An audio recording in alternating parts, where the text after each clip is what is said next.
உபபிரிவுகளின் நீளங்கள் 20 வேணியர் அளவுடைய பிரிவுகளுக்காக சமமாக பிரிக்கப்பட்டுள்ளது. இந்த இடுக்கியின் இழிவெண்ணிக்கையால் இழிவெண்ணிக்கைக்கு நாங்கள் நேரடியான ஒரு சமன்பாடு ஒன்று இருக்குது. ஒரு பிரதான அளவுடையின் கீழ் ஒரு வேணியர் பிரிவுகள் எண்ணிக்கை. இப்ப இதுல 19 உபபிரிவு 20 வேணியோட பிறந்தபடியா எங்களுக்கு 20 இங்க எழுதுறோம். வேணியர் பிரிவு எண்ணிக்கை 20 போடலாம். ஒரு பிரதான அளவுடைய நீளம் எப்படி காணப்படும்னா 1 சென்டிமீட்டரை 20 பிரிச்சிருக்கான். அப்போ 1 சென்டிமீட்டர்ன்றது 10 மில்லிமீட்டர்.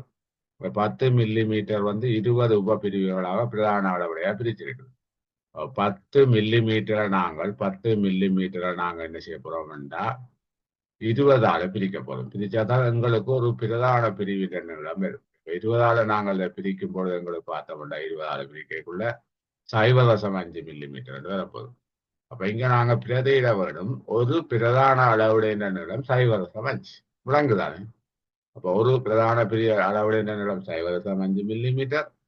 வேணியர் பிரிவுகள் எண்ணிக்கை 20 போட்டு நீங்க வகுத்தீங்கன்னா உங்களுக்கு விடையாக 0.025 மில்லிமீட்டர் வரும். ஆன்சர் முதலாகும். ஓகே.